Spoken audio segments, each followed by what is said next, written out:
Shalom, selamat hari Sabat untuk kita semua, bagi teman-teman, orang tua, dan guru-guru sekolah Sabat.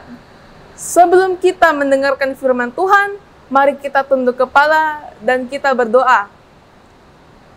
Bapa kami di surga, pada hari ini kami akan mendengarkan firman-Mu, kiranya Engkau memberikan Roh Kudus-Mu. Di dalam nama Yesus, amin. Topik renungan saya adalah pentingnya mendisiplinkan lidah. Janganlah mulutmu membawa engkau ke dalam dosa. Pengkhotbah 5 ayat 5a. Teman-teman sekalian, ayat ini mengingatkan kita untuk menjaga mulut kita. Karena kalau kita tidak menjaganya, kita akan jatuh ke dalam dosa. Mengapa kita harus mendisiplinkan lidah?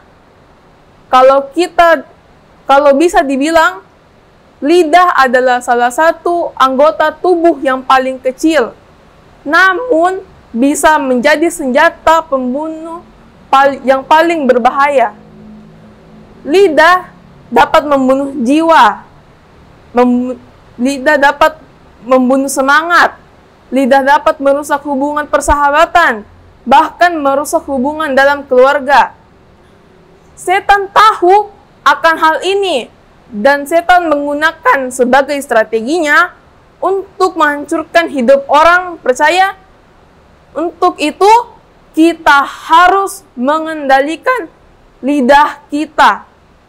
Setiap kali kita menggunakan lidah kita untuk memperkatakan hal-hal negatif, seperti kata-kata ketakutan, kekhawatiran, kecemasan, kata-kata membenci, memfitnah, menggosip, atau berbohong, maka kita sedang menyerahkan lidah kita kepada kendali iblis. Apalagi kalau kita anak-anak suka berdusta. Hati-hati ya teman-teman. Ketika kita takut nantinya dimarahi orang tua, maka kita bilang kalau kita tidak tahu, padahal kita tahu. Itu dusta, kawan-kawan. Ini salah dan dosa, teman-teman. Tetapi untuk bersikap jujur dan tidak berdusta bukan hanya untuk anak-anak, tetapi orang tua juga harus selalu jujur dan tidak berdusta.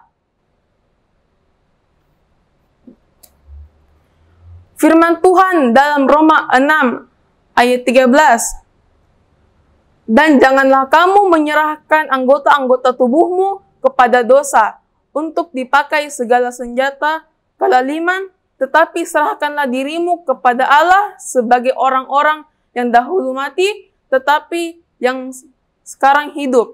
Dan serahkanlah anggota-anggota tubuhmu kepada Allah untuk menjadi senjata-senjata kebenaran. Kita sudah diselamatkan oleh Tuhan Yesus melalui karya penebusan di kayu salib. Kita tidak boleh lagi menyerahkan seluruh anggota tubuh kita kepada dosa. Tetapi serahkanlah tubuh kita kepada Tuhan. Jadi, kita harus mengekang lidah kita dan menyerahkan kepada Tuhan. Dengan kekuatan sendiri, kita tidak akan mampu. Bagaimana cara kita mengendalikan lidah kita? Yang pertama, cara mengendalikan lidah kita adalah dengan mengontrol akan pikiran kita. Pikiran kita, hati kita, perlu kita jaga. Dalam Amsal 4 ayat 23, jagalah hatimu dengan segala kewaspadaan, karena dari situlah terpancar kehidupan. Yang kedua, cara kita mengendalikan lidah kita adalah kita harus memperbanyak firman Tuhan.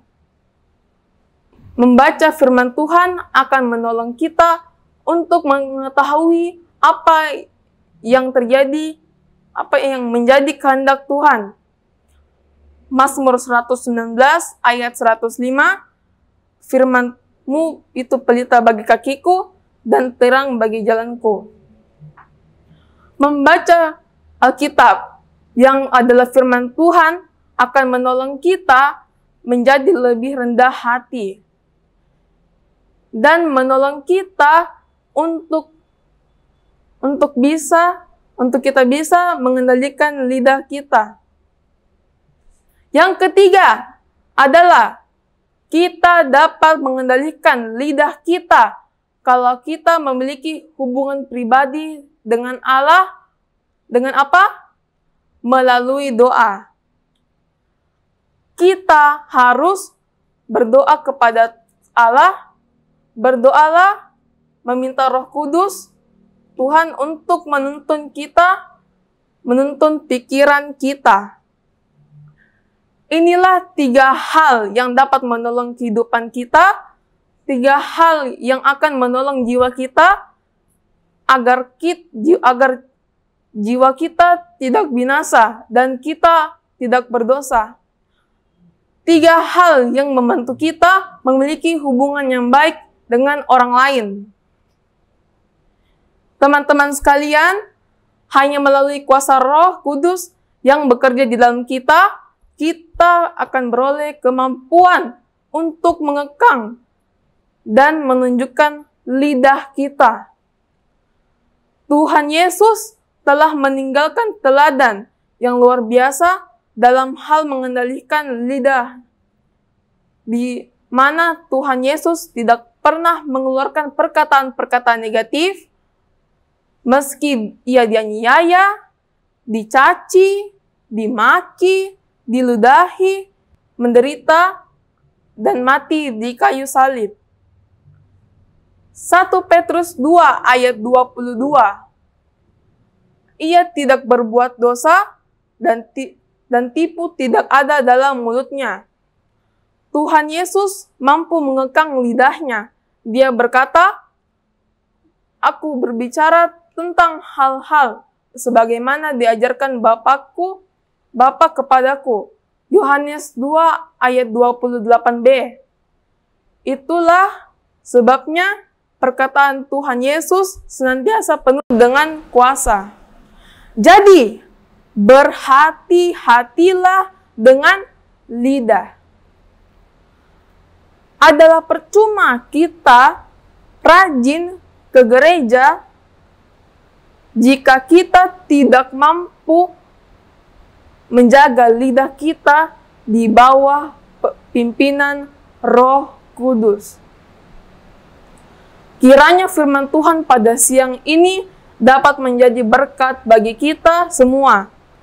Oleh pertolongan Tuhan, kita dapat mengendalikan lidah kita dan kita tidak masuk dalam jerat-jerat iblis. Saya bawa dalam nama Yesus, amin.